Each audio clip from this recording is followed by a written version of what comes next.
mission assignments to join the Peace Corps. They cannot join the Peace Corps if they have that background.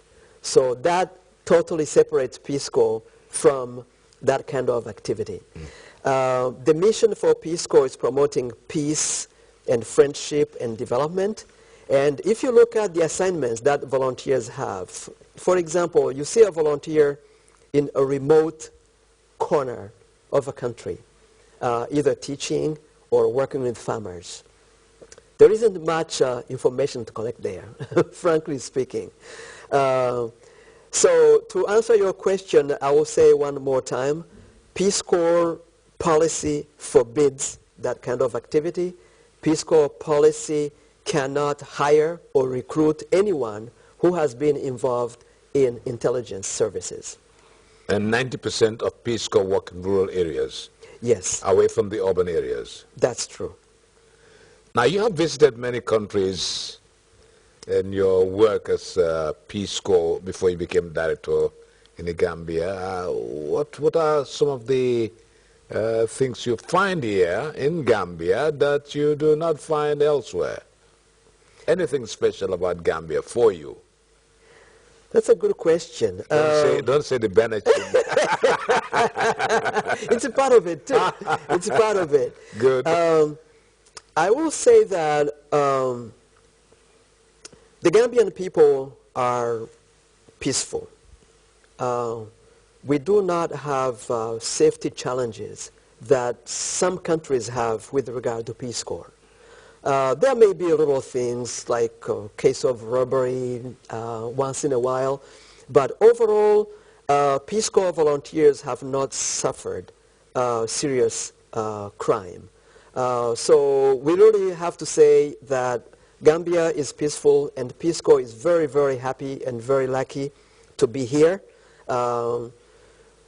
We enjoy the hospitality of the Gambian people. We enjoy the freedom of movement without fear that you're going to be attacked violently anywhere. People go to the beach and enjoy the beach.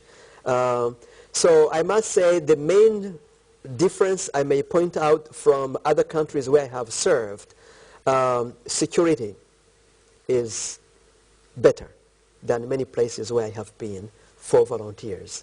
And we really, really appreciate that. And this is an opportunity for me to say thank you to the government of the Gambia also.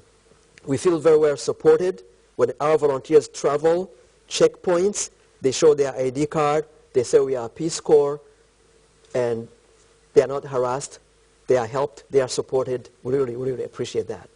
All right, let me get into something domestic now. The food. I mean, leaving your steak and chips and all that wonderful cuisine back in America and coming here, trying the local dishes like the mbahal and the benachin and what they call in Mandinka, durang. They have, the Peace Corps been able to go over that. I mean, with the system. The change of diet has never been a problem. Initially, it's a problem. And new volunteers, during their training, they tend to go through episodes of gastrointestinal problems, diarrheas, but that's part of the process for the body to get used to it. And the way we approach this situation is the design of the training for new volunteers when they come in. We place them in the villages, and they are assigned to a family in the village. From the third day, fourth day in the country, they are living in a family, and they are eating family meals. At the beginning, it may be hard. They don't eat much because it's difficult, but we say that it's going to come with time. You get used to it. If somebody gets sick, we have a medical unit that takes care of them, and then they go back. With time, they begin to appreciate and love what they are receiving, what they are eating in the families. So it's a training process. It lasts about 3 months, but by the end of the training, they are really ready to go to their villages, settle down, and stay there for 2 years of service. I'm sure they must like the local bread now called tapalapa. They do. They do. They do like it until they go to the village, Yes. and where they may not have access to that. They start having I don't recall the name, but the porridge based on millet Yes, and the yes, kus yes, yes. that you take in the morning for breakfast. They call it mono in Mandinka. Mono. Good. Yes. Very so well. they get used to that, and they love it. They love it. Let me look at your own personal experiences as a Peace Corps. What did you went through? For me, it may be really kind of unique because I was born in Africa and spent the first half of my life in Africa.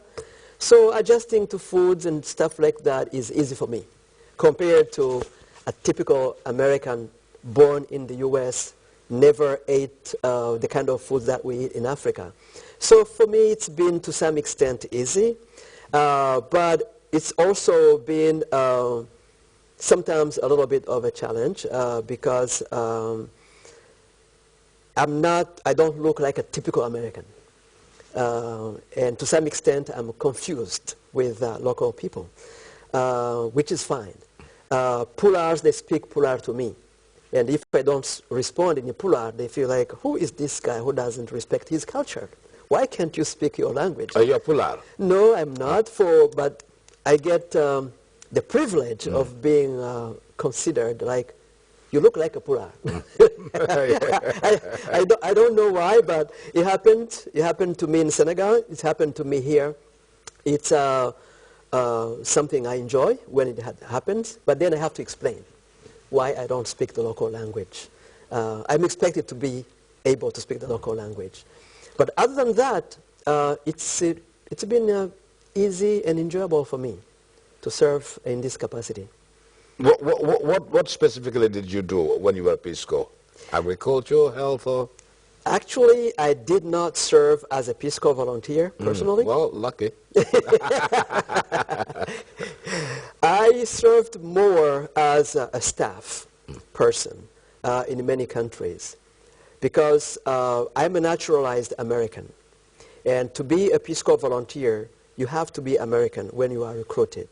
Now I can be recruited to be a Peace Corps volunteer, but I'm serving as a staff, as a director, because I have a long history and experience working with the Peace Corps in different countries in Africa and managing Peace Corps project. So the natural inclination was to be a manager as opposed to be a Peace Corps volunteer in the village. What is the future of the Peace Corps? The organization itself, Peace Corps organization. Right. The future of Peace Corps as an organization is going to be related to the need for Peace Corps services in the countries where we serve. There is a point where Peace Corps kind of graduates from a given country.